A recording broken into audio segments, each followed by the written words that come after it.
Rebirth of my little queen season 2 episode 6। द्रांश, ऐसा पागलपन मत करो प्लीज। लव ने द्रांश को देखते हुए उसे इस पागलपन से रोकने की लगातार कोशिश की। द्रांश ने एक ठंडी मुस्कान के साथ कहा, मुझे सिर्फ सच जानना है बेबी गर्ल। तुम्हें मैं सिर्फ दो ऑप्शन दूंगा। पहला, या तो मुझे मरते हुए देखो, और दूसरा ये कि मुझे सच बता दो।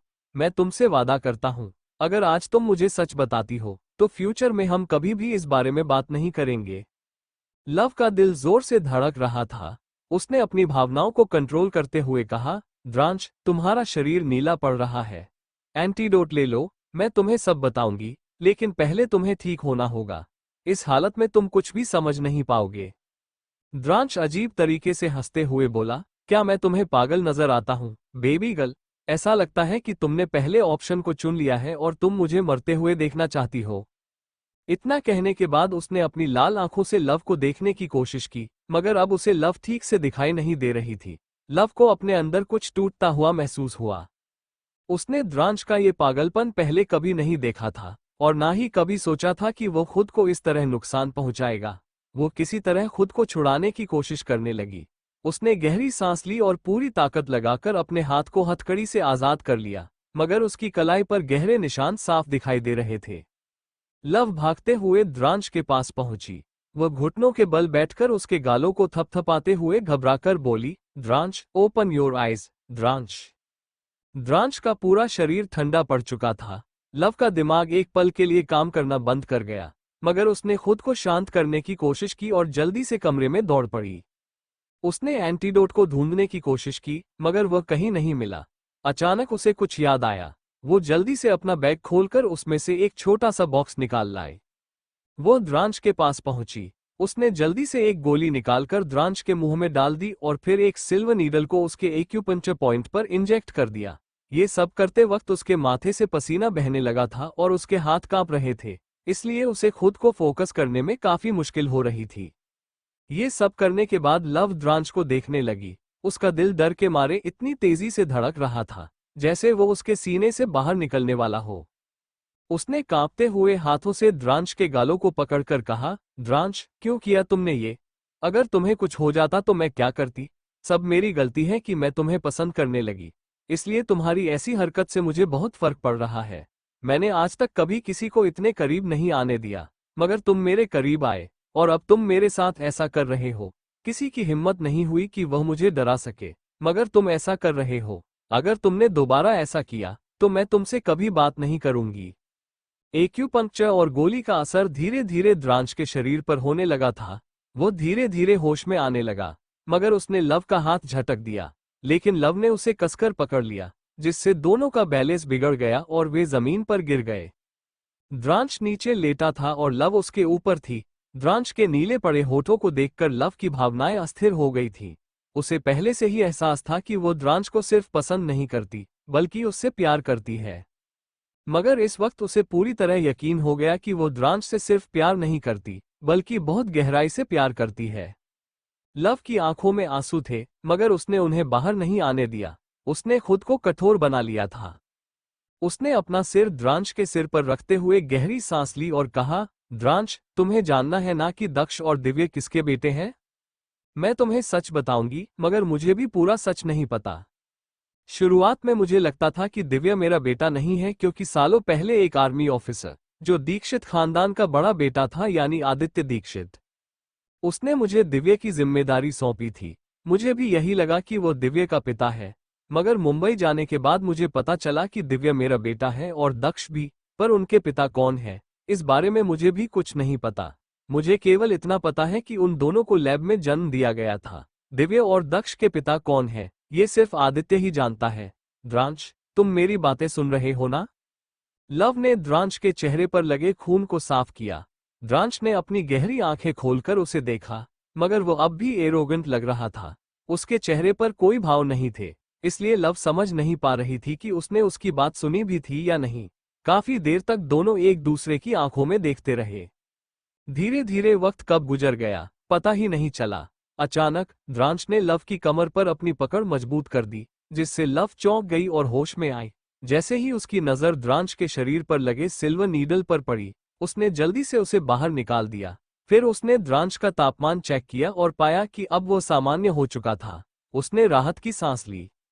मगर तभी द्रांश ने उसे अचानक अपने नीचे पलट दिया और उसके गालों को कसकर पकड़ते हुए अपने होठों से उसके होंठ छूते हुए गुस्से से पूछा, तुमने अभी क्या कहा?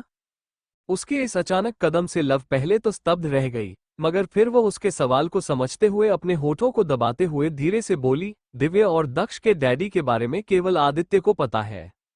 मगर द्रांश अचानक उसके होठों को हल्के से काटते हुए और उसे कसकर पकड़कर सर्द आवाज में बोला, नहीं, यह नहीं, तुमने शुरू में जो कहा था वो दोबारा सुनना है मुझे। लव उलझन में पड़ गई। उसे समझ नहीं आ रहा था कि द्रांश क्या पूछ रहा था। वो कंफ्यूजन में उसे देखने लगी तो द्रांश उसकी आंखों में आंखें डालकर गुस्से से बोला, बेबी गर्ल, मैंने पूछा तुमने अभी अभी क्या कहा? मुझे वो शब्द दोबारा सुनना है। अगर तुमने वो शब्द दोबारा नहीं कहे तो मैं खुद को फिर से नुकसान पहुंचा सकता हूं। लव गुस्से में बोली, द्रांश, क्या तुम्हें खुद की फिक्र नहीं है? द्रांश ने एक शैतानी मुस्कान के साथ कहा, अगर खुद को नुकसान पहुंचाकर मैं वो शब्द सुन सकता हूं जो मैं सुनना चाहता हूं, तो बेशक मैं खुद को नुकसान पहुंचा सकता हूं। भले ही द्रांश ये सब बिना भाव के कह रहा था, मगर उसे अभी भी हल्का चक्कर आ रहा था और उस पर एक अलग ही नशा छा रहा था। धीरे धीरे उसकी नजर लव के कपड़ों पर गई, जो उसके शरीर पर चिपक चुके थे, जिससे उसकी बॉडी और भी ज्यादा आकर्षक और रिवीलिंग लग रही थी। द्रांश ने अपने शरीर में एक अलग ही गर्मी महसूस की, मगर उसने खुद पर नियंत्रण रखते हुए लव को देखा। वहीं लव समझ चुकी थी कि द्रांश उससे क्या सुनना चाहता था। उसने नजर नहीं चुराई और मन ही मन सोचने लगी, मुझे अपनी फीलिंग्स पर पूरा यकीन है कि मैं द्रांश से प्यार करती हूँ। अगर इसे छुपाया तो और गलतफहमियां बढ़ सकती है। मुझे नहीं पता कि द्रांश मुझसे प्यार करता है या नहीं, मगर मुझे अपने दिल की बात कह देनी चाहिए। अगर वो मेरी फीलिंग्स को एक्सेप्ट नहीं करता तो मैं आगे भी कोशिश कर सकती हूँ। ये सब सोचते हुए लव द्रांश को प्यार से निहारने लगी। उसकी आंखों में इस वक्त वे सारे एहसास थे जो उसने आज तक कभी नहीं दिखाए थे। लव ने द्रांश के सीने पर हाथ रखते हुए उसे कसकर पकड़ लिया। दोनों की सांसें आपस में घुल चुकी थीं। लव धीरे धीरे द्रांश को अपने और भी ज्यादा करीब ले आए। अब दोनों की बॉडी एक दूसरे से इतनी चिपक चुकी थी कि हवा के लिए भी जगह नहीं बची थी। लव ने उसके बालों में हाथ फेरते हुए दबी हुई आवाज में कहा, द्रांश, तुम्हें अनकंफर्टेबल होने की जरूरत नहीं है। दिव्य के डैडी चाहे कोई भी हो, पर मैं तुम्हें छोड़कर कभी नहीं जाऊंगी। इस पूरी दुनिया में तुम इकलौते इंसान हो जिसने मेरे दिल में जगह बनाई है। द्रांश, I love you, I really love you. इतना कहकर लव ने अपने होठों को उसके होठों पर रख दिया, मगर द्रांश ने अपना सिर हल्का सा ऊपर उठा लिया। लव का दिल तेजी से धड़कने लगा। उसे लगा कि शायद द्रांश उसकी फीलिंग्स को एक्सेप्ट नहीं करेगा। तभी द्रांश ने उसके गालों को सहलाते हुए सर्द आवाज में कहा, क्या होगा अगर दिव्य का डैडी तुम्हें पाने की कोशिश करे? अगर ऐसा हुआ तो मैं उसे जान से मार डालूंगा, क्योंकि तुम सिर्फ मेरी हो, और अगर तुम भी बीच में आए तो तुम्हें भी मेरा गुस्सा झेलना होगा। इतना कहते ही द्रांश ने लव के गीले कपड़ों को उसके शरीर से अलग करने की कोशिश की। लव समझ गई कि वह क्या करना चाहता था। उसने द्रांश का हाथ पकड़कर तुरंत कहा, अभी ऐसा मत करो, अभी तुम्हारी हालत ठीक नहीं है। द्रांश ने उसके होठों को चूमते हुए शैतानी मुस्कान के साथ कहा, ऐसा लगता है कि मिसेज रंधावा अपने पति को कम आंक रही है, और मैं, यानी द्रांश रंधावा, सिर्फ कहने में नहीं, करने में विश्वास रखता हूं। तुमने कहा कि तुम मुझसे प्यार करती हो, तो उसे प्रैक्टिकली साबित करो, क्योंकि शब्दों को बदलने में जरा भी समय नहीं लगता। लव को पता था कि उसने जो दवा द्रांश को दी थी, उससे उसके अंदर मौजूद जहरीले ड्रग का असर खत्म हो चुका था, इसलिए उसे भी उसके करीब जाने में कोई हिचक नहीं थी। वो शर्माते हुए द्रांश के कानों में फुसफुसाई, रूम में चलो, मैं अपना प्यार साबित करूंगी और तुम्हें प्रैक्टिकली करके भी दिखाऊंगी। इतना कहते ही वो उसके सीने से लग गई। वहीं द्रांश के चेहरे पर एक शैतानी सी मुस्कान थी। ऐसा लग रहा था कि दिव्य के डैडी के बारे में जानना महज एक बहाना था। असल में वो सिर्फ यही सब चाहता था जो इस वक्त हो रहा था, और इससे वो पूरी तरह संतुष्ट था। उसने लव के बालों में हाथ फेरते हुए रहस्यमयी अंदाज में कहा, यस बेबी गर्ल। द्रांश अपनी शातिर नजरों से लव को देख रहा था। उसे देखकर नहीं लग रहा था कि उसने खुद को मारने की कोशिश की थी। वहीं दूसरी ओर मिस्टर महेश्वरी हॉस्पिटल के बेड पर बैठे थे और उनके हाथ में डीएनए रिपोर्ट थी। रिपोर्ट देखकर वे शॉक में थे, मगर उनकी आंखों में गुस्सा साफ झलक रहा था। धीरे धीरे उनकी पकड़ उस रिपोर्ट पर और भी सख्त होती जा रही थी। मिस्टर माहेश्वरी काफी देर तक उस रिपोर्ट को देखते रहे, फिर उन्होंने तुरंत रिपोर्ट को फोल्ड किया और अपने असिस्टेंट कार्तिक को दिया। साथ ही आदेश दिया, लव का डीएनए टेस्ट करवाओ। कार्तिक ने थोड़ी निराशा के साथ कहा, सर, रिया का डीएनए लेने में हमें ज्यादा परेशानी नहीं हुई, लेकिन लव मैडम का डीएनए लेना मुश्किल हो रहा है, क्योंकि वो मिस्टर रंधावा के साथ रहती है। यही नहीं, वो बाहर अगर कुछ खाती भी है तो इस बात का पूरा ध्यान रखती है कि उनसे कोई भी गलती न हो। ऐसा लगता है वो हर वक्त अलर्ट रहती है। वो ज्यादा भीड़भाड़ वाले इलाके में भी नहीं जाती, ताकि हम उनके डीएनए को चुरा सके। हम तो उनके बाल का एक टुकड़ा तक नहीं ले पा रहे हैं। आज जब वो किंडरगार्टन गई थी, मुझे लगा यह सही मौका होगा, लेकिन मिस्टर रंधावा वहां आ गए। द्रांश का नाम सुनते ही मिस्टर माहेश्वरी का चेहरा गुस्से से लाल हो गया। उन्होंने अपनी मुट्ठी कसते हुए कहा, उस आदमी ने पहले मेरी बच्ची को चुराया और अब हर वक्त उसके आसपास घूमता रहता है। क्या वो इतना फ्री है? क्या एक बिजनेसमैन इतना फ्री हो सकता है? कार्तिक इस पर कुछ नहीं बोला, तो मिस्टर माहेश्वरी डेविल स्माइल करते हुए बोले, ठीक है, मैं देख लूंगा कि मुझे लव का डीएनए कैसे लेना है। कार्तिक तुरंत चला गया, जबकि मिस्टर माहेश्वरी के दिमाग में कुछ चल रहा था। उन्होंने तुरंत अपना फोन उठाया और कुछ करने लगे। दूसरी तरफ लव इस वक्त द्रांश के सीने पर सिर रखकर लेटी हुई थी। उसने अपने प्यार का इजहार कर दिया था, इसलिए वो काफी अच्छा महसूस कर रही थी। द्रांश बिना किसी भाव के छत को घूरते हुए उसके बालों को सहला रहा था। द्रांश और लव की बॉडी आपस में लिपटी हुई थी। दोनों के शरीर पर बस एक चादर थी। द्रांश धीरे धीरे लव के बालों को सहलाते हुए अपने हाथ को नीचे की तरफ ले गया। जैसे ही उसके हाथ ने लव की पीठ को छुआ, लव ने एकदम से अपनी आंखें खोल दी और उसका हाथ पकड़कर उसे घूरने लगी। द्रांश ने अपनी भौहें ऊपर उठाकर उसे देखा तो लव ने उसके सीने पर मारते हुए कहा, क्या अभी तक तुम्हारा मन नहीं भरा? द्रांश ने उसे इंटेंस नजरों से देखते हुए गहरी आवाज में कहा, नहीं, और तुमने कहा था कि तुम मुझे एहसास करवाओगी कि तुम मुझसे प्यार करती हो, लेकिन अभी तक यह एहसास मेरे अंदर तक नहीं पहुंचा। ऐसा लगता है बेबी गर्ल, तुमने अच्छे से एफर्ट्स नहीं डाले हैं। इतना कहते हुए उसने चादर को नीचे करने की कोशिश की और अपनी नजर नीचे करते हुए लव को देखने की कोशिश करने लगा, मगर लव ने जल्दी से उसकी आंखों पर अपने हाथ रख दिए। शर्म से उसके गाल लाल हो गए थे। वो चादर से खुद को ढकते हुए मुंह बनाकर बोली, इंसान को उतने में ही खुश रहना चाहिए जितना उसे मिलता है। ज्यादा लालच इंसान को डुबो देता है, मिस्टर रंधावा। द्रांश उसे अपनी बाहों में लेने ही वाला था कि तभी लव का फोन बजने लगा। लव जैसे ही अपना फोन उठाने की कोशिश करने लगी, द्रांश ने उसका हाथ पकड़ लिया और खुद ही फोन उठाकर स्क्रीन पर जैसे ही नाम देखा, उसकी आंखें गहरी हो गईं। लव ने जल्दी से उसके हाथ से फोन लेते हुए रिसीव करने की कोशिश की, मगर द्रांश ने रिसीव करके फोन स्पीकर पर डाल दिया। तभी दूसरी तरफ से मिस्टर माहेश्वरी की आवाज आई, लव, मुझे तुम्हारी याद आ रही है।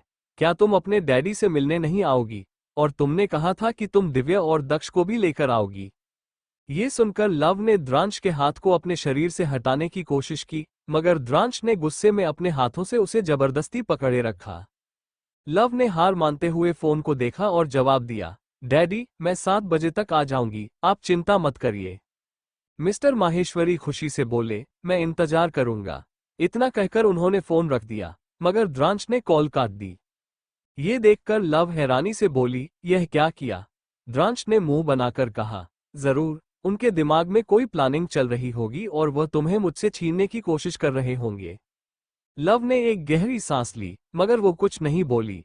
वो अपनी जगह से उठने लगी, लेकिन अचानक रुककर द्रांश को देखते हुए गंभीरता से बोली, मैं डैडी को बताने वाली हूं कि दिव्या और दक्ष मेरे बेटे हैं। ये सुनकर द्रांश ने उसे गहरी नजरों से देखा, फिर भी कुछ नहीं बोला। लव जल्दी से अपने कपड़े उठाकर वॉशरूम में भाग गई। द्रांश के चेहरे के एक्सप्रेशन डार्क हो चुके थे। उसने लव के फोन को देखा, फिर अपने फोन को उठाकर किसी को मैसेज कर दिया। कुछ देर बाद लव तैयार होकर मिरर के सामने खड़ी थी। उसने आज डार्क ग्रीन कलर का प्लाजो और व्हाइट कलर का डिजाइनर टॉप पहना था।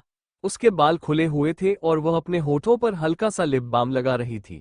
फिर अपने साइड बैग को लेकर जाने लगी। द्रांश अब भी चुपचाप बैठा था और उसे बुरी नजरों से देख रहा था। लव को जब एहसास हुआ कि द्रांश उसे कैसे देख रहा है, तो वह पलटकर उसे घूरते हुए बोली, क्या हुआ? द्रांश ने उसे ऊपर से नीचे तक देखा और अपनी मुट्ठी कस ली। जलन से वह भर चुका था। उसने एक एक शब्द पर जोर देते हुए व्यंग्यात्मक अंदाज में कहा, तुमने कहा तुम अपने डैडी से मिलने जा रही हो। क्या तुम सच में मिस्टर माहेश्वरी से इतने अच्छे से तैयार होकर मिलने जा रही हो? और तुम्हें नहीं लगता कि तुम मेरे साथ ऐसे बर्ताव कर रही हो जैसे मैं तुम्हारी मिस्ट्रेस हूं? तुमने अपने प्यार को कबूल किया, फिर बेड पर मेरा इस्तेमाल करके मुझे छोड़कर जा रही हो। लव को समझ नहीं आया कि द्रांश बच्चों की तरह नाराज होकर फालतू की बातें क्यों कर रहा था, मगर वो गुस्से में आकर उसे नाराज नहीं करना चाहती थी। इसलिए वो उसके पास गई और उसके गले में हाथ डालते हुए प्यार से पूछा, तो तुम मुझसे क्या चाहते हो? द्रांश ने उसकी कमर को अपनी बाहों में भर लिया, मगर उसके होठों पर शैतानी मुस्कान आ गई, जिसे लव नहीं देख पाए। द्रांश ने अपने हाथ को लव की कमर के आसपास फिराते हुए चालाकी से कहा, मुझे भी अपने साथ ले चलो। दूसरी तरफ मिस्टर माहेश्वरी बार बार घड़ी देख रहे थे। उन्होंने देखा कि रात के 7 बज चुके थे, मगर लव अभी तक नहीं आई थी। वो लगातार समय देख रहे थे। ठीक उसी वक्त किसी ने वार्ड का दरवाजा खोला। मिस्टर माहेश्वरी तुरंत सामने की तरफ देखने लगे। लव को देखते ही उनके होठों पर मुस्कान आ गई। वो मुस्कुराते हुए बोले, लव। लेकिन इससे पहले कि वो कुछ और कहते, लव के पीछे खड़े द्रांश को देखकर उनकी मुस्कान गायब हो गई और उनका चेहरा एकदम भावशून्य हो गया। दूसरी तरफ द्रांश अपने पॉकेट में हाथ डालकर शैतानी मुस्कुराहट के साथ उन्हें देख रहा था। उसकी यह मुस्कान देखकर मिस्टर माहेश्वरी ने अपने दांत कसकर भींच लिए। ऐसा लग रहा था कि उन दोनों के बीच एक अलग ही दुश्मनी चल रही हो। लव मुस्कुराते हुए मिस्टर माहेश्वरी को देख रही थी। मिस्टर माहेश्वरी ने लव का एक हाथ पकड़ रखा था और वह अजीब नजरों से द्रांश को देख रहे थे, जो कुछ ही दूरी पर अपनी पॉकेट में हाथ डाले खड़ा था। तभी कपिल अपने हाथ में ढेर सारे फल लेकर आया। उसने अपना सिर झुकाते हुए मिस्टर माहेश्वरी का अभिवादन किया और बोला, हेलो मिस्टर माहेश्वरी, अब आप कैसे हैं? मिस्टर माहेश्वरी ने उसे देखकर केवल अपना सिर हिला दिया। कपिल जल्दी से फल टेबल पर रखकर हट गया। मिस्टर माहेश्वरी और द्रांश जिस तरह से एक दूसरे को देख रहे थे, ऐसा लग रहा था जैसे कोई तीसरा महायुद्ध जल्द ही शुरू होने वाला था। कपिल बहुत समझदार था। वो तुरंत वहां से खिसक गया। दरवाजे के पास खड़ा होकर वो इधर उधर देखने लगा। तभी उसकी नजर एक जाने पहचाने चेहरे पर पड़ी, जिससे उसकी आंखें संकुचित हो गईं। यह कोई और नहीं बल्कि डॉक्टर ऋषि था।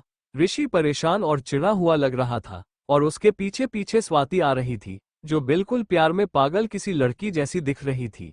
ये देखकर कपिल ने अपनी आंखें चढ़ाते हुए मन ही मन कहा, ऐसा लग रहा है कि डॉक्टर ऋषि की भी बलि चढ़ने वाली है। इतना कहकर जैसे ही वो दूसरी तरफ देखने वाला था, अचानक उसने कुछ ऐसा देख लिया जिससे उसकी आंखें फटी की फटी रह गईं। उसे तो अपनी आंखों पर विश्वास ही नहीं हो रहा था। वो अंदर तक घबरा गया। वो घबराते हुए अपने मन में सोचने लगा, क्या मुझे इस बारे में बिग बॉस को बताना चाहिए? ऐसा लग रहा है कि डॉक्टर ऋषि की बलि नहीं चढ़ेगी, बल्कि इससे भी बड़ा कोई कांड होने वाला है। किसने सोचा था कि यह वापस आते ही ऐसा कुछ करेंगे? इसका मतलब आगे बहुत कुछ होने वाला है, जो शायद नहीं होना चाहिए। इतना सोचते ही वो और परेशान हो गया। उसे समझ नहीं आ रहा था कि यह बात द्रांश को जाकर बतानी चाहिए या नहीं। वो अपने कदम आगे बढ़ाने लगा, मगर हिम्मत नहीं जुटा पाया। उसने गहरी सांस लेकर खुद से कहा, बिग बॉस जब रूम से बाहर आएंगे, तब मैं उन्हें सब बता दूंगा। उन्हें इस बारे में पता होना जरूरी है।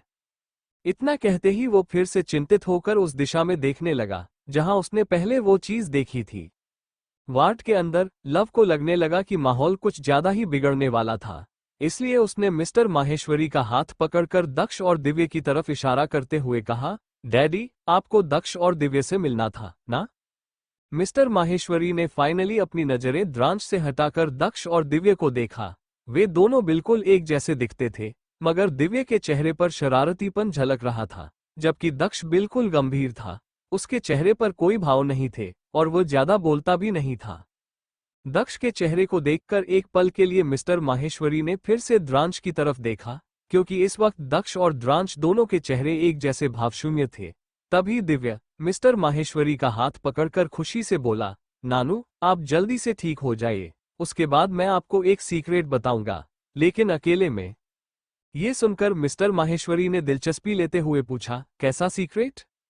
दिव्य उनके कान के पास जाकर अपना हाथ लगाया और धीरे से फुसफुसाया, वो मैं बाद में बताऊंगा, जब मम्मा और डैडी पास में नहीं होंगे। मिस्टर माहेश्वरी काफी उत्सुक हो गए ये जानने के लिए कि आखिर दिव्य के पास क्या सीक्रेट था, मगर उन्होंने जिद नहीं की, क्योंकि दिव्य उन्हें बाद में बताने वाला था। फिर मिस्टर माहेश्वरी ने दक्ष के गालों को सहलाया। दक्ष ने अपने होठों को दबाते हुए लव को देखने लगा, जैसे जानना चाह रहा हो कि आखिर यह इंसान है कौन। लव मुस्कुराते हुए बोली, दक्ष, ये तुम्हारे नानू है। नानू को हेलो बोलो, गुड बॉय की तरह। इतना कहकर उसने उसके बालों में हाथ फेरा। दक्ष बड़ी गौर से मिस्टर महेश्वरी को देख रहा था, जो काफी कठोर लग रहे थे। उसने अपनी मुट्ठी बना ली और हिम्मत जुटाकर बोला, हेलो नानू। उसकी आवाज काफी धीमी थी। मिस्टर महेश्वरी को तुरंत समझ आ गया कि दक्ष सामान्य बच्चा नहीं था। वो मुस्कुराते हुए उसके गालों को सहलाते हुए बोले, क्या तुम्हें मुझसे डर लग रहा है? दक्ष तुरंत बिस्तर से नीचे उतरकर लव के पीछे छुप गया। उसने लव के पैर को कसकर पकड़ लिया। ये देखकर लव ने एक लंबी सांस ली और फिर मिस्टर महेश्वरी को समझाते हुए बोली, डैडी, वह हमेशा अकेला रहा है। जिन लोगों के साथ वह था, उन्होंने उसे मानसिक और शारीरिक रूप से काफी प्रताड़ित किया है। इस वजह से वो ऐसा हो गया है। वो नई जगहों और लोगों से डरता है। वो नर्वस हो जाता है और उसमें आत्मविश्वास की बहुत कमी है। लेकिन आप चिंता मत करिए, मैं उसे जल्दी ही ठीक कर दूंगी। पर मुझे आपको एक और बात बतानी है। आप वादा करिए कि आप गुस्सा नहीं करेंगे। इतना कहते हुए वो खुद भी नर्वस हो गई। मिस्टर महेश्वरी ने अपने हाथ बांधते हुए कहा, अभी तुमने कहा कि वो नर्वस हो जाता है और अब तुम खुद नर्वस हो रही हो, और मैं क्यों गुस्सा करूंगा? रुको, कहीं इस आदमी ने तुम्हारे साथ कुछ किया तो नहीं है? ये कहते हुए वो द्रांश को गुस्से में देखने लगे। द्रांश उन्हें घूरते हुए ठंडी आवाज में बोला, आप मुझे ऐसे क्यों देख रहे हैं जैसे मैंने आपकी बेटी को शादी से पहले प्रेग्नेंट कर दिया हो? मिस्टर महेश्वरी गुस्से से बोले, बदतमीज, क्या तुम्हें शर्म नहीं आती?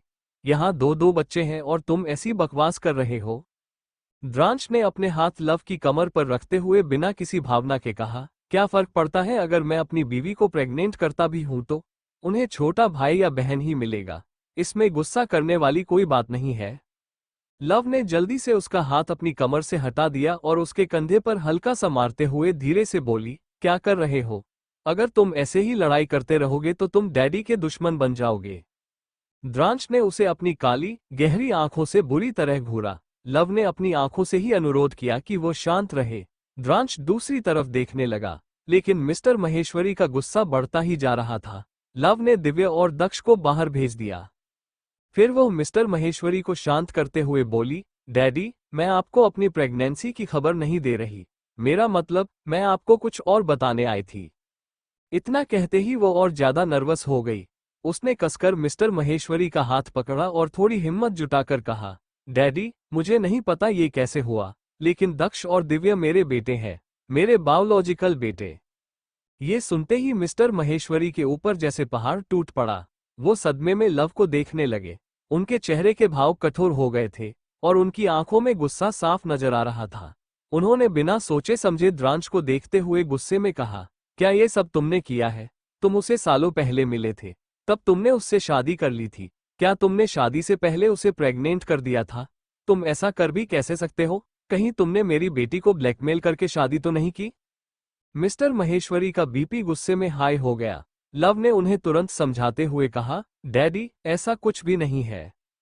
द्रांश ने मुझे प्रेग्नेंट नहीं किया था। इनफैक्ट, मुझे खुद भी नहीं पता था कि दिव्या मेरा बेटा है। शुरू में मुझे लगा था कि दिव्या मेरे दोस्त का बेटा है, लेकिन ऐसा नहीं था। मुझे कुछ दिन पहले ही पता चला कि दिव्या मेरा असली बेटा है। फिर मुंबई में हमें दक्ष मिला। मैंने दोनों का डीएनए टेस्ट करवाया और दोनों ही मेरे बेटे निकले। डैडी, आप मुझसे नाराज तो नहीं हैं? और आप यह मत सोचिए कि मैंने आपसे झूठ कहा है, क्योंकि शुरू में मुझे भी यह सब पता नहीं था। मिस्टर महेश्वरी का चेहरा बहुत ज्यादा गंभीर था। ये साफ नहीं हो रहा था कि वह क्या सोच रहे थे। वो सीधे सामने की तरफ देख रहे थे, जैसे कुछ गहराई में सोच रहे हों।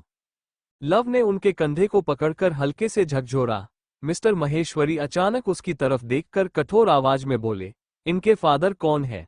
क्या यही इंसान उनके पिता है? और तुम्हें क्यों नहीं पता था कि ये दोनों तुम्हारे बेटे हैं? लव को पता था कि मिस्टर महेश्वरी अंदर से काफी गुस्से में थे। उसने हर चीज स्पष्ट करते हुए कहा, डैडी, इन दोनों का जन्म लैब में हुआ था। ये सब कैसे और कब हुआ, मुझे इस बारे में कुछ भी नहीं पता, और नहीं मुझे ये पता है कि उनके बायोलॉजिकल फादर कौन है। मिस्टर महेश्वरी लव की बातों और स्थिति को गहराई से समझ रहे थे। उन्होंने उसके हाथ को कसकर पकड़ लिया और उसे गले लगा लिया। लव के बालों में हाथ फेरते हुए उन्होंने गंभीर लेकिन प्यार भरे स्वर में कहा, मैं तुमसे नाराज नहीं हूं। इन सब में तुम्हारी कोई गलती नहीं है। गलती उस घटिया इंसान की है जिसने ऐसा किया। तुम चिंता मत करो, मैं उसे ढूंढ निकालूंगा। जिसने तुम्हारे साथ ये सब किया है और जिसने बचपन में तुम्हें किडनैप किया था, उसे मैं जिंदा नहीं छोड़ूंगा। ये कहते हुए उनकी मुट्ठी गुस्से में कस गई। लव भी उन्हें कसकर गले लगा लिया।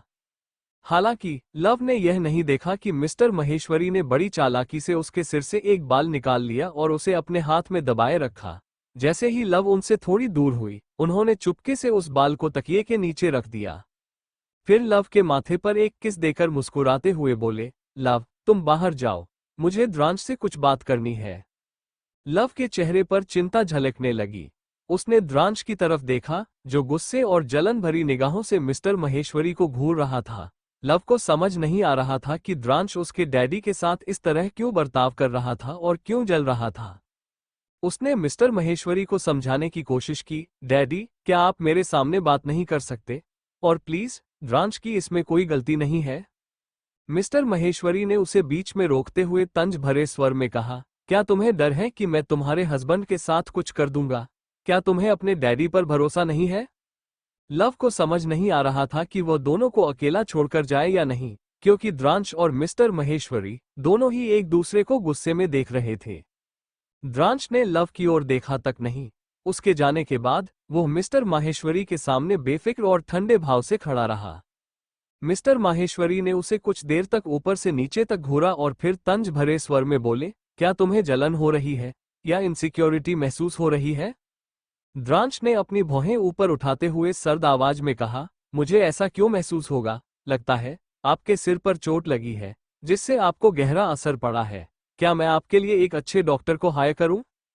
मिस्टर माहेश्वरी हल्की हंसी के साथ बोले, तो क्या होगा अगर भविष्य में दिव्य और दक्ष का पिता वापस आ गया?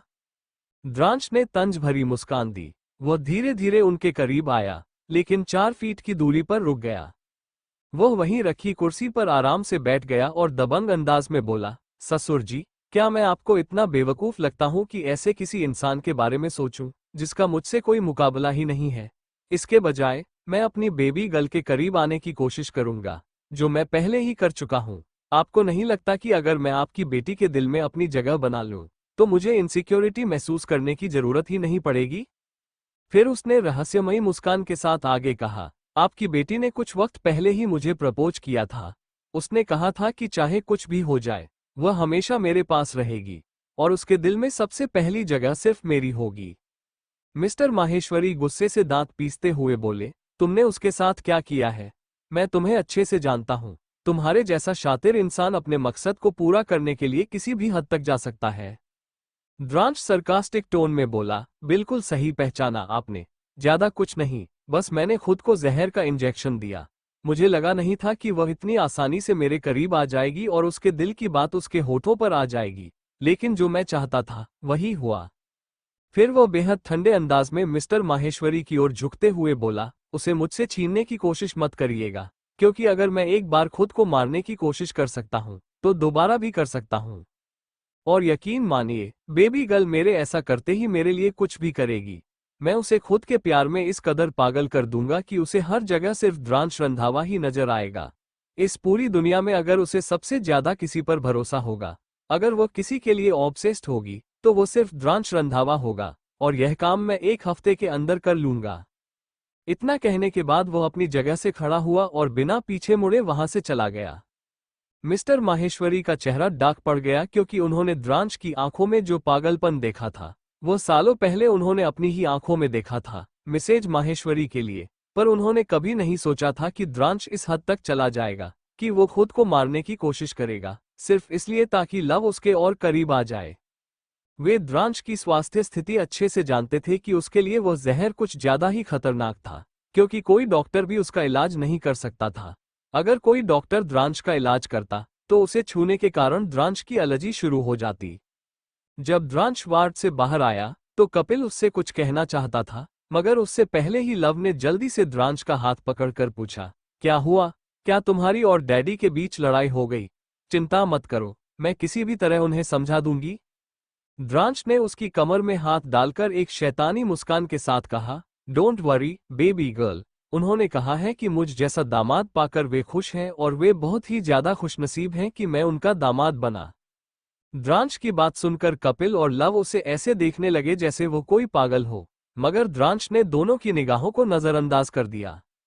लव मिस्टर माहेश्वरी के पास वापस जाना चाहती थी, मगर द्रांश जबरदस्ती उसे बाहर ले आया। वे लोग कार में बैठने ही वाले थे कि लव की नजर सामने खड़े ध्रुव पर पड़ी। उसे समझ नहीं आया कि क्यों, मगर ध्रुव की आंखों में एक अजीब सा पागलपन था, जैसे वो कोई सनकी आशिक हो।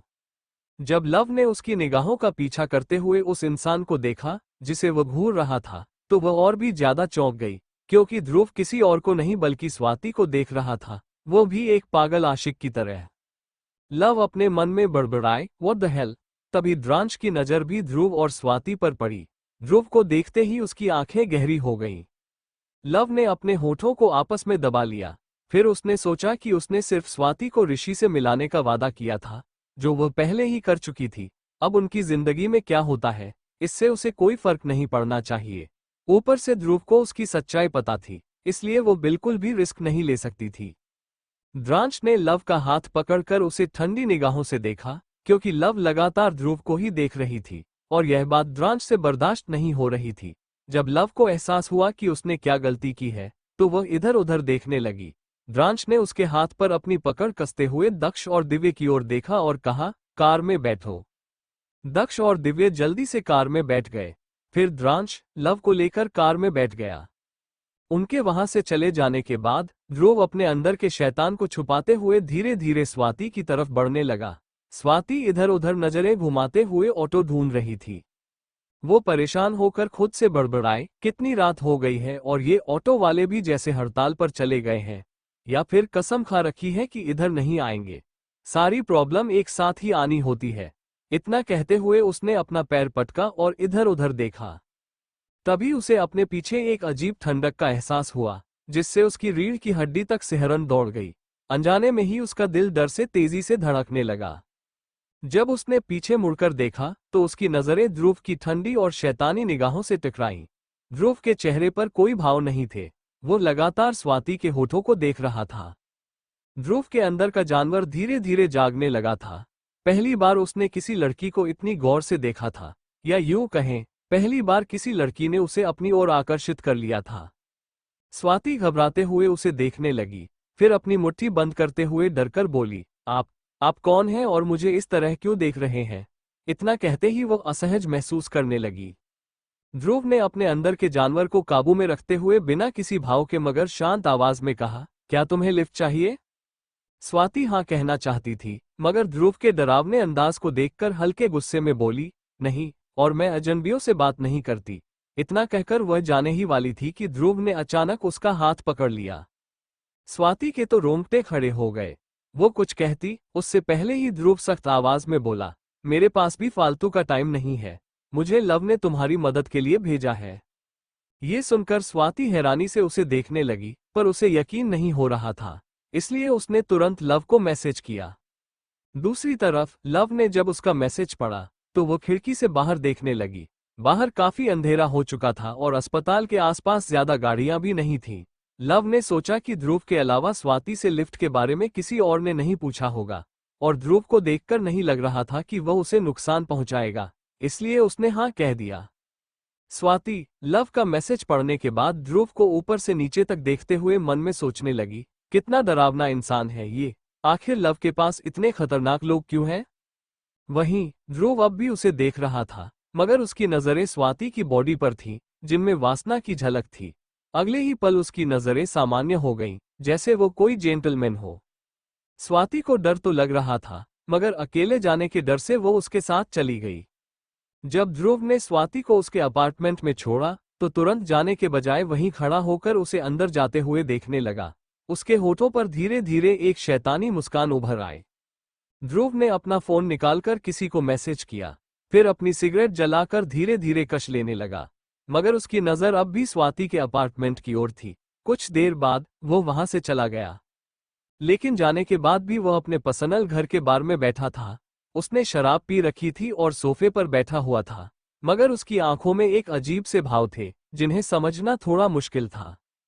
तभी ध्रुव का फोन बजा। उसने देखा कि एक मैसेज आया था। जैसे ही उसने मैसेज पढ़ा, वो अजीब तरीके से मुस्कुराया और रहस्यमयी आवाज में बुदबुदाया, स्वाति इतना कहते ही उसने अपनी आंखें बंद कर ली। अगली सुबह मिस्टर माहेश्वरी बेसब्री से डीएनए रिपोर्ट का इंतजार कर रहे थे। कार्तिक डीएनए रिपोर्ट लेकर उनके वार्ड की ओर धीरे धीरे बढ़ रहा था। वो अभी वार्ड से काफी दूर था। जब कार्तिक लिफ्ट में गया तो रुद्रानी जी पहले से ही वहां मौजूद थी, मगर कार्तिक ने उनसे कोई बात नहीं की। उसने डीएनए रिपोर्ट को अपनी कोट की जेब में सुरक्षित रख लिया। रुद्रानी जी अपने आप में बेहद खुश नजर आ रही थी। उनके हाथ में एक टिफिन बॉक्स था जिसे वे बार बार अजीब नजरों से देख रही थी और मुस्कुरा रही थी। जैसे ही लिफ्ट खुली, कार्तिक जल्दी से मिस्टर माहेश्वरी के वार्ड में चला गया। वो डीएनए रिपोर्ट निकालने ही वाला था कि रुद्रानी जी वार्ड के अंदर आ गई। इस पर कार्तिक ने रिपोर्ट को फिर से छिपा लिया, लेकिन इस बार रुद्रानी जी का अजीब बर्ताव मिस्टर माहेश्वरी को कुछ खटक गया। उनका चेहरा एकदम ठंडा हो गया, मानो वे किसी गहरी सोच में पड़ गए हों। दूसरी तरफ लव को आखिरकार द्रांश की मेडिकल रिपोर्ट मिल गई थी। वो रिपोर्ट को ध्यान से पढ़ रही थी। जैसे जैसे वो पढ़ती गई, उसके चेहरे के भाव बदलते गए। आखिर में उसका चेहरा भावहीन हो गया। फिर उसने फोन को ऑफ करके साइड टेबल पर रख दिया। उसकी नजर द्रांश पर गई, जो उसके सीने पर सिर रखकर गहरी नींद में सो रहा था। द्रांश की आदत थी कि वो हमेशा सुबह जल्दी उठकर एक्सरसाइज करता था, लेकिन पिछले कुछ दिनों से वो देर तक सो रहा था। लव ने उसके गालों को छूते हुए सोचा कि द्रांश का इलाज कैसे किया जाए। जैसे ही उसने उसके होठों को हल्के से छुआ, द्रांश ने अचानक अपनी आंखें खोल दी। वो लव को पलटकर अपने नीचे दबा लेता है और कर्कश आवाज में कहता है, baby girl, what are you doing? नींद और जुकाम की वजह से उसकी आवाज भारी और आंखें नशीली लग रही थीं। लव, जो पहले से ही रोमांटिक मूड में थी, उसकी गर्दन में हाथ डालते हुए बोली, क्या तुम्हें नहीं पता मैं क्या कर रही थी? मैं तुम्हारा एडवांटेज ले रही थी, और ये मेरा हक है। ये सुनकर द्रांश उसके कान के पास झुककर मैग्नेटिक आवाज में बोला, तो फिर वॉशरूम में चलते हैं। इतना कहते ही उसने लव को गहरी नजरों से देखा। लव की कोशिश थी कि द्रांश को पता न चले कि उसने उसकी मेडिकल रिपोर्ट पढ़ी है। वो नहीं चाहती थी कि द्रांश उसके फोन की तरफ देखे। लेकिन द्रांश की नजर लव के फोन पर गई और वो अजीब तरीके से मुस्कुराया। वो लव को किस कर लेता, वो आगे कुछ करता। इससे पहले ही दक्ष, जो पास में सो रहा था, अचानक जाग गया। अपनी आंखें मसलते हुए उसने दोनों को घूरते हुए कहा, मॉम। लव, जो इस वक्त पूरी तरह द्रांश के करीब थी, अचानक हड़बड़ा गई। उसने जल्दी से द्रांश को दूर किया और उठकर बैठ गई। वो दक्ष को गोद में लेते हुए घबराकर बोली, यस बेबी, तुम इतनी जल्दी जग गए। इतना कहकर वह उसे अपनी बाहों में लेकर सीने से लगा ली और उसके बालों में हाथ फेरने लगी। लव की धड़कन तेज हो रही थी, क्योंकि उसे डर था कि दक्ष ने कहीं कुछ देख तो नहीं लिया। लेकिन दक्ष शायद अभी भी नींद में था। वो लव के सीने से लगकर फिर से सो गया। द्रांश, जो इस पूरी स्थिति में जमीन पर गिरा हुआ था, उसने गुस्से से लव और दक्ष को देखा। उसकी मुठियां गुस्से में कस गई थी, लेकिन उसने कुछ नहीं कहा।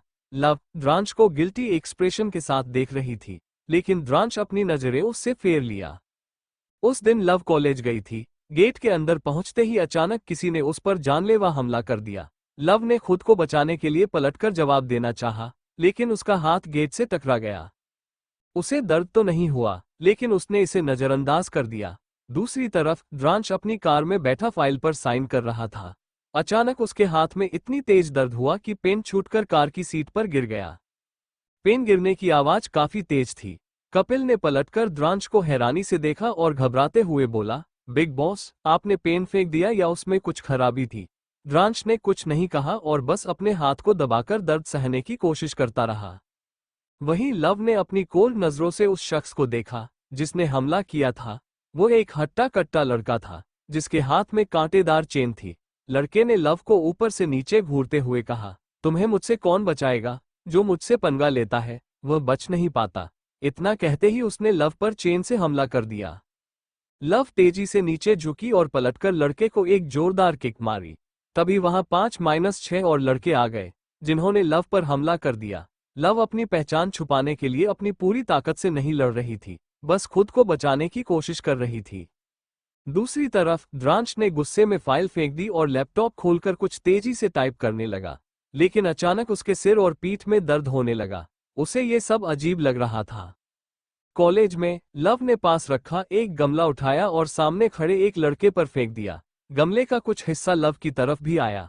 उसने खुद को बचाने की कोशिश की, लेकिन एक टुकड़ा उसकी बाजू को छू गया, जिससे उसकी बाजू पर घाव हो गया। द्रांश ठंडी सांस लेते हुए अपनी गर्दन को मसल रहा था। उसकी आंखें लाल हो रही थीं। कपिल को ये सब समझ नहीं आ रहा था कि द्रांश का बर्ताव अचानक इतना अजीब क्यों हो गया। तभी द्रांश की कर्कश आवाज कार में गूंज उठी, स्टॉप। ड्राइवर ने घबराकर झटके से ब्रेक लगाया। वो इतना डर गया कि कुछ भी बोलने की हिम्मत नहीं की। द्रांश ने अपनी आंखें बंद कर रखी थी और गुस्से में बोला, यू टर्न लो। कपिल ने हैरानी से पूछा, क्या आप मैडम के कॉलेज वापस जाना चाहते हैं? द्रांश ने उसे गुस्से से देखा। कपिल ने जल्दी से ड्राइवर को वापस चलने का इशारा किया। फिर कपिल ने द्रांश के हाव भाव देखने शुरू किए, जो बिल्कुल भी सही नहीं लग रहे थे। द्रांश इस वक्त गुस्से से अपनी आंखें बंद करके बैठा था। लव उन लड़कों के वार से बच रही थी। उसने कॉलेज वालों के सामने खुद को ऐसे दिखाया जैसे वह एक कमजोर लड़की हो जिसे लड़ना नहीं आता। बस वो किस्मत से उन लोगों के वार से बच रही थी। लव ने सोचा था कि वह बाहर भागते हुए किसी गली में जाएगी।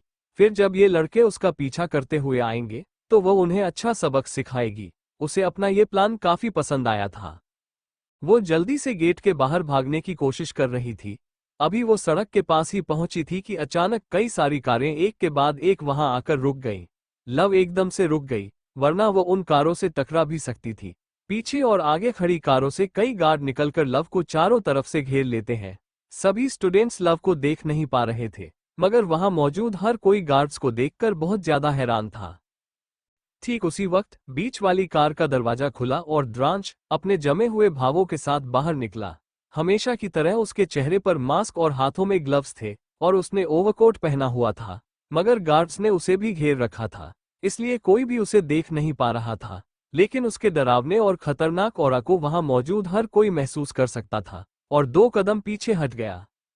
सभी स्टूडेंट्स अपने सिर ऊपर उठाकर देखने की कोशिश कर रहे थे कि आखिर अचानक से उनके कॉलेज में कौन आ गया जो इतना पावरफुल है। जो लड़के लव को पकड़ने की कोशिश कर रहे थे वे भी गेट के पास खड़े होकर यह सब कुछ हैरानी से देख रहे थे। वहीं लव गार्ड्स के बीच खड़ी थी। द्रांश को देखते ही वह हैरान रह गई। द्रांश की आंखें इस वक्त गुस्से से लाल हो रही थीं। लव कुछ कहती उससे पहले ही द्रांश ने उसे अपनी गोद में उठा लिया। तभी उसकी नजर लव के बाजू पर गई, जहां से थोड़ा सा खून निकल रहा था। ये देखते ही उसके माथे पर शिकन आ गई। उसने अपनी चील जैसी आंखों से चारों तरफ नजर दौड़ाई तो उसकी नजर उन लड़कों पर ठहर गई जिन्होंने लव पर हमला किया था। उन्हें देखते ही द्रांश ने गार्ड्स के कैप्टन की ओर देखा। कैप्टन तुरंत उसके इशारे को समझ गया और उन लड़कों की ओर बढ़ने लगा। लव कुछ कहने की कोशिश कर रही थी, लेकिन द्रांश ने उसे अपनी ठंडी निगाहों से देखा। लव ने चुप रहना ही बेहतर समझा। उसने अपने हाथ द्रांश के गले में डाल दिए, फिर तिरछी नजरों से उसके गुस्से भरे चेहरे को देखते हुए अपने मन में बड़बड़ाई, ये तो कुछ ज्यादा ही गुस्से में लग रहा है। ऐसा लगता है मेरी चोट से इसे इस बार दर्द हुआ है, तो ये समझ गया होगा कि मैं यहाँ प्रॉब्लम में हूँ। पर यह हो क्यों रहा है? जब भी द्रांश मुझे चोट पहुँचाता है तो दर्द मुझे होता है, लेकिन जब कोई और मुझे चोट पहुँचाता है या फिर मैं खुद को चोट पहुँचाती हूँ तो दर्द द्रांश को होता है। लेकिन क्या द्रांश का दर्द मुझे भी होगा? लेकिन पहले जब द्रांश मुझे दर्द देता था तब तो मुझे दर्द होता था, तो अब क्यों नहीं हो रहा? इतना सोचते ही उसने द्रांश को घूरना शुरू कर दिया। फिर बिना सोचे समझे अपना सिर नीचे किया और द्रांश की गर्दन पर जोर से काट लिया। इस वक्त द्रांश कार में बैठ चुका था और दरवाजा भी बंद कर चुका था। लव के इस तरह काटने से द्रांश ने अपना सिर नीचे झुकाया और उसे बुरी तरह देखने लगा। लव काफी जोर से काट रही थी। फिर वह एकदम से द्रांश से दूर हो गई। उसने अपने गले को सहलाया और खुद से बुदबुदाई, मुझे तो दर्द नहीं हुआ। इसके बाद उसने द्रांश के गले को देखते हुए पूछा, क्या तुम्हें दर्द हो रहा है? क्या मैंने ज्यादा जोर से काट दिया? इतना कहते ही उसने एक बार फिर अपनी गर्दन को सहलाया और खुद से बोली, मुझे दर्द नहीं हो रहा है। इसका मतलब द्रांश को कुछ भी होगा तो मुझे दर्द नहीं होगा, पर ऐसा क्यों हो रहा है? वो अपने नाक को सहलाने लगी और इस बारे में सोचने लगी। वहीं कपिल, जो पैसेंजर सीट पर बैठा था, तिरछी नजरों से लव की हरकतों को देखकर अपने मन में सोचने लगा, मैडम थोड़ी तो शर्म करिए। मैं और ड्राइवर कार में है, फिर भी आप बॉस को खाने को तैयार है। ऊपर से उनसे पूछ रही हैं कि उन्हें दर्द हो रहा है या नहीं। लोग झूठ कहते हैं कि मर्द को दर्द नहीं होता, पर मैं अच्छे से जानता हूं कि दर्द होता है। इतना सोचते ही उसने द्रांश की ओर देखा और महसूस किया कि द्रांश उसे ही अपनी जानलेवा नजरों से घूर रहा था। कपिल की रीढ़ की हड्डी तक कांप गई। वो जल्दी से एकदम सीधा होकर बैठ गया। घबराहट से उसके माथे पर पसीना आने लगा था। एक पल के लिए उसे महसूस हुआ कि उसे अपना लाइफ इंश्योरेंस करा लेना चाहिए, क्योंकि आजकल द्रांश को जरूरत से ज्यादा गुस्सा आने लगा था। द्रांश ने लव के गालों को पकड़ लिया और उसके करीब झुकते हुए ठंडी आवाज में पूछा, baby girl, what are you doing? इसके बाद उसने अपनी गर्दन पर बने निशान को हल्के से सहलाते हुए लव की कमर कसकर पकड़ ली और धमकी भरे अंदाज में कहा, क्या तुम्हें अंदाजा भी है कि इसका अंजाम कितना बुरा हो सकता है? लव कंफ्यूज होकर अभी भी उसकी गर्दन पर बने निशान को देख रही थी। फिर मासूम चेहरा बनाकर बोली, मेरी कोई गलती नहीं है, और तुम भी तो मुझे लव बाइट देते हो, तो यह मेरी तरफ से लव बाइट है। क्यूट है ना? कपिल, जो पास बैठा था, अपने मन में सोचने लगा, वाह, लव बाइट भी क्यूट होती है। मुझे तो पता ही नहीं था। अब तक मैं यही मानता था कि सिर्फ कुत्ते और बिल्ली ही क्यूट होते हैं। द्रांश ने केवल अपना सिर हिला दिया। ये देखकर लव हैरान रह गई। द्रांश ने फर्स्ट एड बॉक्स निकाला और लव के घाव पर दवा लगाकर धीरे धीरे पट्टी करने लगा। लव को दर्द नहीं हो रहा था, क्योंकि जो दर्द था वो द्रांश को महसूस हो रहा था। वो बहुत ही आराम से बैठी थी। अचानक लव के दिमाग में एक आइडिया आया। उसने पार्टीशन ऑन कर दिया और चमकती आंखों से द्रांश को देखने लगी। द्रांश ने अपनी भौहें उठाकर उसे घूरा, लेकिन वो कुछ समझ पाता उससे पहले ही लव अपने दोनों घुटनों को उसके अगल बगल रखकर बैठ गई। फिर अपने टॉप को कंधे से नीचे खींचते हुए मुस्कुराकर बोली, जल्दी से मुझे बाइट दो। द्रांश को समझ नहीं आया कि लव क्या कर रही थी। उसने लव के कपड़ों को सही करते हुए गुस्से में कहा, बेबी गर्ल, क्या सुबह तुम्हारे सिर पर कुछ लग गया था? ये पागलों जैसी हरकतें बंद करो और चुपचाप बैठ जाओ। लव नाराज होकर बोली, पहले मुझे बाइट दो, उसके बाद ही मैं चुपचाप बैठूंगी। इतना कहकर उसने फिर से अपने टॉप को नीचे खींच लिया। द्रांश की आंखें काली पड़ने लगी।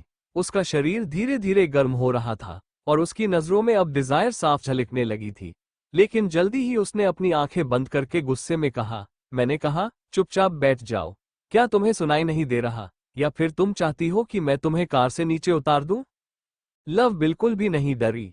वो द्रांश से चिपकते हुए बोली, अच्छा ठीक है, गर्दन पर बाइट मत करो, कहीं और कर दो, लेकिन तुम्हें मुझे बाइट देना होगा। सोच लो, अगर तुमने ऐसा नहीं किया तो मैं तुम्हें अपने पास भी नहीं आने दूंगी। भूल जाओ कि अब मेरे साथ सो सकते हो या रोमांस कर सकते हो। उसकी फालतू बातों से परेशान होकर द्रांश ने एक गहरी सांस ली। उसने अपने शर्ट के 2 बटन खोले और लव को सीट पर दबाते हुए गुस्से में कहा, बेबी गर्ल, तुम्हारे दिमाग में चल क्या रहा है? लव ने उसके होठों को चूमते हुए प्यार से कहा, बेबी, बस एक लव बाइट दे दो ना, प्लीज। लव अपनी आंखें झपकाते हुए इतनी क्यूट लग रही थी कि द्रांश पल भर के लिए कमजोर पड़ने वाला था।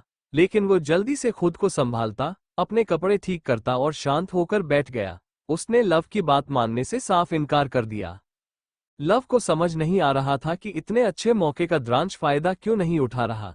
वो उसकी गोद में बैठकर मुंह बनाते हुए बोली, एक खूबसूरत लड़की तुम्हें सामने से सिग्नल दे रही है और तुम ब्रह्मचारी बनकर बैठे हो। अगर मैं लड़का होती और मेरी बीवी ऐसा सिग्नल देती तो मैं उसे तब तक परेशान करती जब तक वह रोते हुए मुझसे माफी न मांग ले। द्रांश ने उसे ठंडी नजरों से देखा और उसके शरीर को ऊपर से नीचे तक स्कैन किया। फिर सार्कास्टिक अंदाज में बोला, लेकिन बेबी गर्ल, तुम लड़की हो। द्रांश ने लव को इग्नोर करते हुए अपने लैपटॉप पर काम करना शुरू कर दिया। लव, जो उसे परेशान करने के पूरे मूड में थी, धीरे धीरे अपनी चालें चलने लगी। उसने जानबूझकर अपना एक पैर द्रांश की गोद में रख दिया। द्रांश ने उसकी इस हरकत पर कोई प्रतिक्रिया नहीं दी, बल्कि अपने लैपटॉप को और आराम से एडजस्ट कर लिया। लव उसकी इस हरकत पर झुंझलाते हुए मन ही मन बुदबुदाई, इस आदमी को कोई फर्क ही नहीं पड़ता। उसने फिर दूसरा पैर भी उसकी गोद में रख दिया, लेकिन द्रांश इस बार भी चुप रहा और अपने काम में लगा रहा। लव, जो अब और ज्यादा इरिटेट हो चुकी थी, मन ही मन सोचने लगी, मैं बस ये कंफर्म करना चाहती हूँ कि अगर द्रांश मुझे चोट पहुंचाएगा तो क्या मुझे दर्द होगा। मगर अजीब बात है, जब किसी और ने मुझे चोट पहुंचाई थी तो मुझे दर्द नहीं हुआ था, लेकिन जब द्रांश ने चोट दी थी तब कुछ बार को छोड़कर हर बार दर्द महसूस हुआ था। आखिर ये सब क्या है? लव की सोच तब टूटी जब द्रांश ने लैपटॉप बंद किया और सर्द आवाज में कहा, चलो ऑफिस पहुंच गए, मेरी एक इम्पोर्टेंट मीटिंग है। वो लव को लेकर केबिन में आ गया, फिर अपनी पॉकेट से फोन निकालते हुए आगे बोला, बेबी गर्ल, मुझे मीटिंग में 2 घंटे लगेंगे, तुम चाहो तो कुछ भी कर सकती हो, अगर तुम्हें भूख लगे तो किसी से भी ऑर्डर करवा लेना। इतना कहकर वह केबिन से चला गया। लव बोरियत में सोफे पर लेट गई। कुछ देर सोचने के बाद उसने अपना फोन उठाया और एक कॉल लगा दी। कॉल लगते ही उसने शिकायत भरे अंदाज में कहा, सासू मॉम, आपने अपने बेटे को आखिर किस मिट्टी का बनाया है? मैं उससे बस एक लव बाइट मांग रही हूँ और वो मुझे नखरे दिखा रहा है। दूसरी तरफ फोन पर मिसेज रंधावा थी, जो मिस्टर रंधावा के साथ लूडो खेलने में बिजी थी। फोन स्पीकर पर था और लव की बात सुनकर दोनों एक पल के लिए सन्न रह गए। मिस्टर रंधावा का चेहरा ठंड पड़ गया, जबकि मिसेज रंधावा जल्दी से बोली, लव, ये क्या कह रही हो? क्या तुम दोनों में लड़ाई हो गई है? मैं रंधावा खानदान के लड़कों को अच्छे से जानती हूँ, वे कोई भी मौका हाथ से जाने नहीं देते। मिस्टर रंधावा ने गहरी सांस लेते हुए अपनी पत्नी की तरफ देखा और धीमी आवाज में कहा, क्या ये सच में हमारी फैमिली डिस्कस करने का तरीका है? लव ने हंसते हुए जवाब दिया, मॉम, क्या आपके पास कोई आइडिया है जिससे मैं आपके बेटे से अपना काम करवा सकूं और वो गुस्सा भी न करे? और हाँ, वो मुझसे नाराज है क्योंकि सुबह उसे रोमांस करना था, लेकिन दक्ष जग गया था, जिस वजह से गलती से मैंने उसे जमीन पर गिरा दिया था। मिसेज रंधावा मुस्कुराते हुए बोली, मेरे बेटे के साथ खेलना इतना आसान नहीं है, लेकिन तुम्हारे लिए यह मुश्किल भी नहीं है।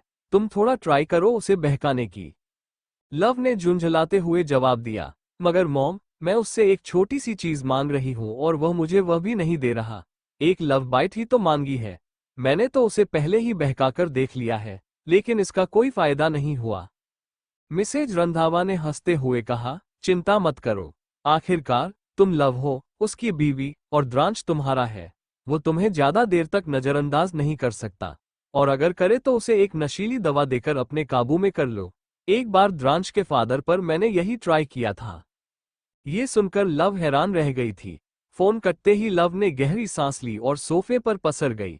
अब वो नए प्लान के बारे में सोचने लगी कि कैसे द्रांश को अपनी बात मानने पर मजबूर किया जाए। उधर मिस्टर रंधावा को लगा कि उनकी बीवी इकलौती ऐसी सास होगी जो अपनी बहू को ये सिखा रही है कि उसे उनके बेटे को कैसे ड्रग देना चाहिए। वो वहां बिल्कुल भी नहीं रुके और गुस्से में मिसेज रंधावा को घूरते हुए बाहर चले गए। मिसेज रंधावा से बात करने के कुछ देर बाद ही लव ने जल्दी से किसी और को कॉल किया और ऑर्डर दिया, राहु, 1 साल पहले मैंने जो फॉर्मूला जेड तैयार किया था वो मुझे चाहिए। दूसरी तरफ से राहु हैरान होकर बोला, लेकिन बॉस, आपको वो क्यों चाहिए? वो तो किसी भी इंसान के अंदर की डिजायर को जागृत कर देता है, और ये तो आपने गलती से बनाया था। लव मुंह बनाकर बोली, ज्यादा मुंह मत चलाओ और दिमाग तो बिल्कुल भी नहीं, बस हाथ पैर चलाओ और वो दवा मुझे लाकर दो। याद रहे, इस बारे में कभी किसी को पता नहीं चलना चाहिए। उसके साथ ही मैं तुम्हें कुछ जड़ी बूटियों के नाम बताती हूँ, उन्हें भी लेकर आना।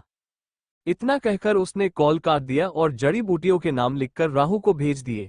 ये सारी जड़ी बूटियां द्रांश की सेहत के लिए थीं। कुछ देर बाद मीटिंग खत्म हो गई। जब द्रांश अपने केबिन में वापस आया तो उसने देखा कि लव जल्दी से उसके पास आए। लव ने अपने हाथ में पानी का गिलास पकड़ रखा था। उसने मुस्कुराते हुए द्रांश की ओर बढ़ाया और बोली, इसे पी लो, तुम थक गए होंगे। इतना कहकर वो मुस्कुराने लगी। द्रांश को थोड़ा अजीब लगा। उसने शक भरी नजरों से उस पानी को देखा। अचानक ही उसकी आंखों में संदेह की एक चमक नजर आने लगी। लव मुस्कुराते हुए द्रांश को देख रही थी। द्रांश लगातार ग्लास को घूर रहा था जिसमें पानी था। जब उसने काफी देर तक ग्लास नहीं लिया तो लव ने उसका हाथ पकड़कर हिलाते हुए कहा, क्या हुआ, तुम इसे ले क्यों नहीं रहे हो? क्या तुम्हें डर है कि मैंने इसमें कुछ मिलाया होगा? भला मैं ऐसा क्यों करूंगी? द्रांश ने उसे गहरी नजरों से देखते हुए ग्लास उठा लिया। लव मन ही मन खुश हो गई और सोचने लगी, अब जल्दी से इसे पी लो। तुम पी क्यों नहीं रहे हो? वो लगातार द्रांश को देख रही थी। वहीं द्रांश ने गौर किया कि लव अनजाने में ही ग्लास को घूर रही थी। इससे उसका शक और भी बढ़ गया, लेकिन उसने इस बात को जाहिर नहीं होने दिया। वह आराम से अपनी कुर्सी पर बैठ गया और ग्लास को टेबल पर रखकर एक फाइल पढ़ने लगा। लव उसके पास गई और कमर पर हाथ रखते हुए बोली, तुम इसे पी क्यों नहीं रहे हो? क्या तुम पिछले 2 घंटे से मीटिंग नहीं कर रहे थे? तुम्हारा गला सूख गया होगा, जल्दी से पानी पी लो। द्रांश ने उसका हाथ पकड़कर उसे अपनी गोद में बैठा लिया। फिर गहरी नजरों से देखते हुए उसके होठों पर हाथ फेरते हुए बोला, तुम क्यों चाहती हो कि मैं इसे पी लूं? लव मुस्कुराकर बोली, क्योंकि तुम्हें प्यास लगी है। द्रांश ने आराम से बैठते हुए जवाब दिया, पर मुझे प्यास नहीं लगी है। लव ने उसे हैरानी से देखा, फिर गिलास उठाते हुए बोली, मुझे पता है तुम्हें शर्म आ रही है, लेकिन तुम्हें प्यास लगी है और तुम पी नहीं रहे हो। इसे पी लो। ओह, अब तो मुझे यकीन हो गया कि तुम्हें मुझ पर शक है कि मैंने इसमें कुछ मिलाया है, तो क्यों ना पहले मैं ही इसे पीकर दिखाऊं। इतना कहते ही वो गिलास को अपने होठों के पास ले गई। उसे उम्मीद थी कि द्रांश उसे रोकेगा, लेकिन द्रांश ने उसे बिल्कुल भी नहीं रोका। ये देखकर उसका चेहरा उतर गया। वो गुस्से से द्रांश को देखने लगी। लव अपनी जगह से उठकर गिलास को टेबल पर रखते हुए वापस सोफे पर बैठ गई। वो लगातार गुस्से से द्रांश को देख रही थी। वहीं द्रांश ने गिलास उठाया और कमरे की तरफ जाते हुए सर्द आवाज में बोला, ओके, मैं इसे पीता हूं। इतना कहकर वो कमरे में चला गया। द्रांश की बात सुनकर लव खुश हो रही थी, मगर द्रांश ने कमरे में पहुंचते ही सारा पानी एक बड़े से फ्लावर वास में डाल दिया। फिर एक फाइल उठाई और केबिन में लौट आया। उसने खाली ग्लास को टेबल पर रखते हुए तिरछी नजरों से लव को देखा। लव खाली ग्लास देखकर ही अपने प्लान को आगे बढ़ाने के बारे में सोचने लगी। द्रांश लगभग 1 मिनट तक फाइल पढ़ता रहा। फिर धीरे धीरे अपना सिर सहलाने लगा और बीच बीच में अपनी आंखें बंद करने लगा। लव मन ही मन सोचने लगी, लगता है असर शुरू हो गया है। वो जल्दी से द्रांश के पास गई और उसके कंधे को हल्का दबाकर परेशान होने का नाटक करते हुए बोली, बेबी, ऐसा लगता है तुम्हारी तबीयत ठीक नहीं है। तुम कितना काम करोगे, क्यों ना थोड़ी देर आराम कर लो। द्रांश बिना भाव के बोला, आई एम फाइन। इतना कहते हुए उसने फिर से फाइल पढ़नी शुरू कर दी, पर थोड़ी देर बाद उसने गहरी सांस ली और अपनी आंखें बंद कर ली। लव जल्दी से उसका हाथ पकड़कर बोली, नहीं, तुम्हारी हालत ठीक नहीं है, मेरे साथ चलो। द्रांश ने इस बार कुछ नहीं कहा और लव के साथ चलने लगा। उसने तिरछी नजरों से लव को देखा और उसके होठों पर शैतानी मुस्कान आ गई, जो अगले ही पल गायब हो गई। लव किसी तरह उसे कमरे के बिस्तर पर लेटा चुकी थी। फिर उसके ऊपर बैठकर उसके गालों को सहलाते हुए उसने पूछा, क्या तुम्हें गर्मी लग रही है? मैं तुम्हारी शर्ट उतारने में मदद करती हूँ। द्रांश की आंखें बंद थीं। उसने लव को रोका नहीं। जैसे ही लव ने द्रांश की शर्ट के सारे बटन खोलकर उसके बेल्ट पर हाथ रखा, अचानक द्रांश ने उसका हाथ पकड़ लिया और उसे नीचे दबा दिया। वो गुस्से में उसे घूरते हुए बोला, तुम क्या करने की कोशिश कर रही हो? लव ने उसे गौर से देखा और तुरंत समझ गई कि वह अब नशे में बिल्कुल नहीं था। ये देखकर वो गुस्से में बोली, तुम्हें नशा क्यों नहीं हुआ? क्या तुम अभी तक ड्रामा कर रहे थे? द्रांश ने हल्की मुस्कान के साथ कहा, ऐसा लगता है तुम्हारा प्लान फेल हो गया है। लव ने खुद को उसकी पकड़ से छुड़ाते हुए मुंह बनाकर कहा, सिर्फ एक लव बाइट ही तो मांगी थी। कौन सा मैं तुमसे प्रॉपर्टी मांग रही थी? ठीक है, लव बाइट मत दो, लेकिन कम से कम मेरे हाथ को मरोड़ तो दो ताकि मुझे दर्द हो। द्रांश ने उसे ठंडी नजरों से देखा और फिर उठकर अपनी शर्ट के बटन बंद कर लिए। उसने लव को घूरते हुए कहा, बेबी गर्ल, मैं कपिल से कहकर तुम्हें घर भिजवा देता हूँ, वरना तुम कॉलेज भी जा सकती हो। द्रांश के जाते ही लव का गुस्सा और बढ़ गया। उसने गुस्से में कुशन उठाकर द्रांश की पीठ पर फेंकते हुए कहा, आना अब तुम मेरे करीब, मैं तुम्हें खुद को छूने भी नहीं दूंगी। द्रांश रंधावा, गो टू हेल। कुछ देर बाद गुस्से में भरी लव ऑफिस से बाहर निकल आए। उसे गुस्सा इस बात का था कि द्रांश ने न तो उसे लव बाइट दी और न ही कोई ऐसा काम किया जिससे उसे दर्द हो। लव के पीछे पीछे कपिल भागते हुए आ रहा था। उसने लव को आवाज लगाए, मैडम, आपका बैग। बिग बॉस ने कहा है कि मैं आपको छोड़ दूं। आप कहाँ जाना चाहती हैं? लव ने गुस्से में अपना बैग लिया और कपिल को घूरते हुए कहा, बिग बॉस के चमचे कहीं के, जाकर अपने बिग बॉस से बोल दो कि भाड़ में जाए वो। ये कहते ही लव ने एक ऑटो रोका और चली गई। कपिल वहीं खड़ा सोच रहा था कि अब क्या करे। वो परेशान होकर खुद से बड़बड़ाया, ये दोनों हस्बैंड वाइफ के बीच में मैं क्यों फंसता हूँ?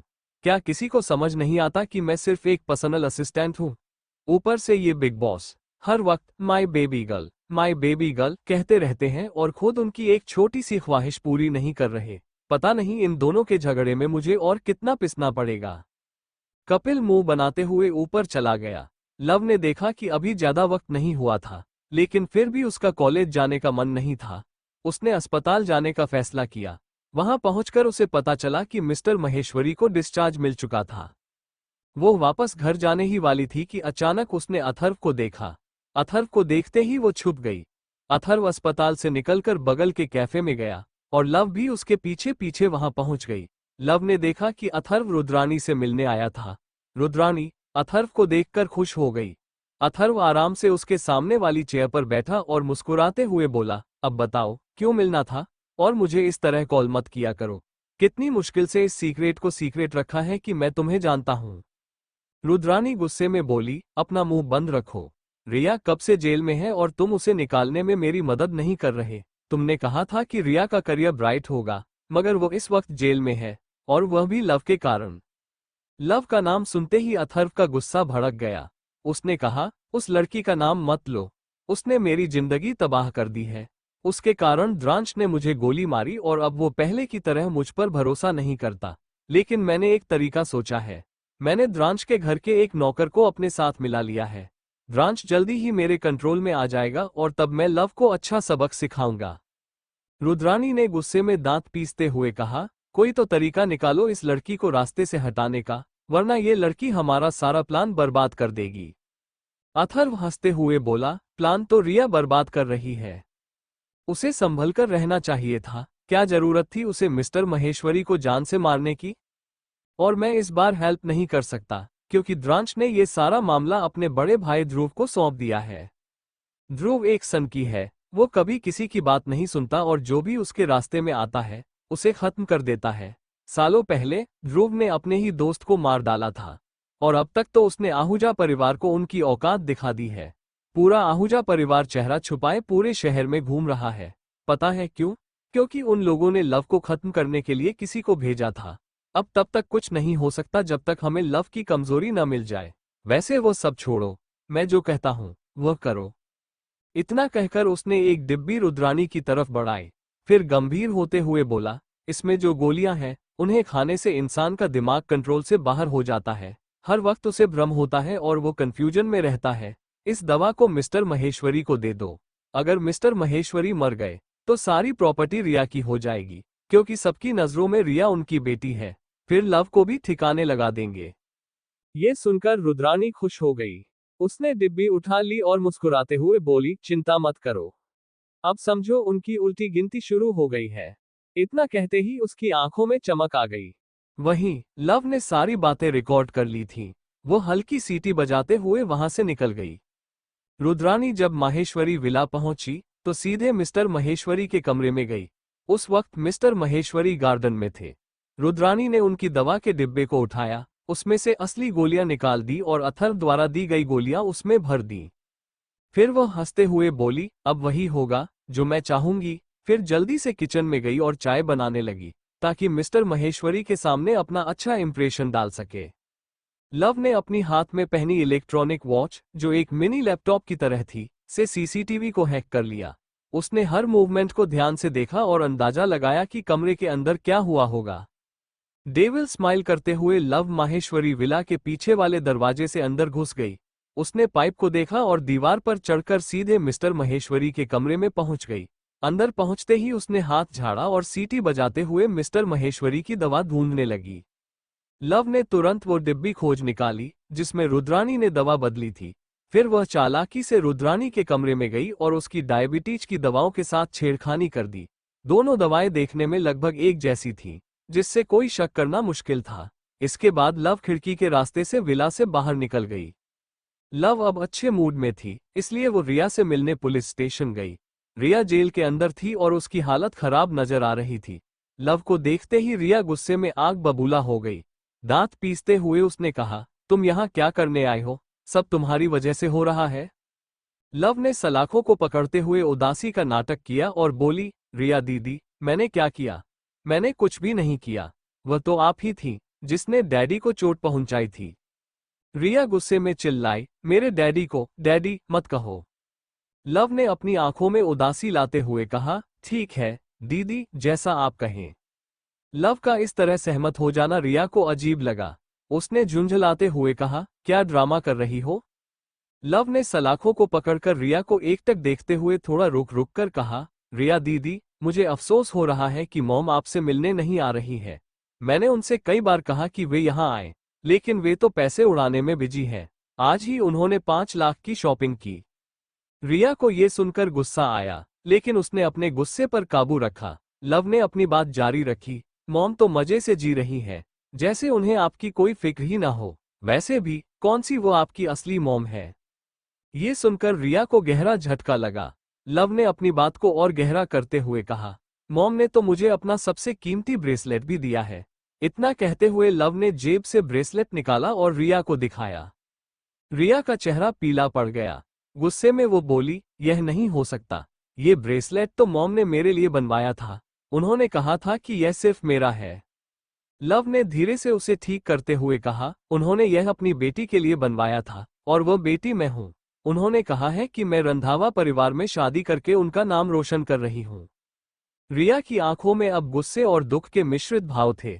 उसे यकीन नहीं हो रहा था कि उसकी माँ रुद्राणी ने ऐसा किया। उसे लगा कि उसकी माँ ने उसे धोखा दिया। लव ने रिया का गुस्सा भांपते हुए मन ही मन मुस्कुराई और सोचा, खेल मजेदार हो रहा है। अब रिया का गुस्सा रुद्राणी पर फूटेगा। लव ने रिया के पास जाकर सलाखों के बीच से उसका हाथ पकड़ते हुए कहा, रिया दीदी, आप चिंता मत करिए। मैं आपको जेल से बाहर निकालने की पूरी कोशिश कर रही हूँ। मैंने द्रांश से भी बात की थी, लेकिन मॉम ने मुझे डांट दिया। उन्होंने मुझे मना किया कि मैं द्रांश को डिस्टर्ब न करूं। लव ने अपनी आवाज में दुख लाते हुए आगे कहा, अब तक आप जेल से बाहर होती अगर मॉम ने आहूजा परिवार को नहीं भेजा होता। मॉम ने सब कुछ बिगाड़ दिया। द्रांश अब और भी ज्यादा गुस्से में है और आहूजा परिवार की हरकतों का गुस्सा आप पर निकाल रहा है। रिया का चेहरा अब गुस्से से तमतमा रहा था। वह मन ही मन सोच रही थी कि रुद्राणी ने उसे यहां फंसाया है। लव ने रिया को घूरते हुए कहा, रिया दीदी, मैं आपके लिए यहाँ अच्छा खाना भिजवाऊंगी और अब मैं द्रांश से फिर से बात करने जा रही हूँ। आप चिंता मत करिए, मैं आपको बाहर लाऊंगी। रिया को उसकी सोच में छोड़ते हुए लव बाहर निकल आए।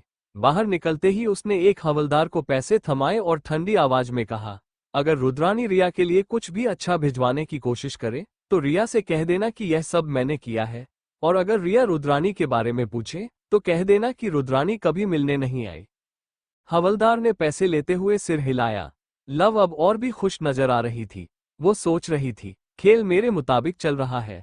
अब रुद्राणी और रिया दोनों की जिंदगी बर्बाद होते देखना बाकी है।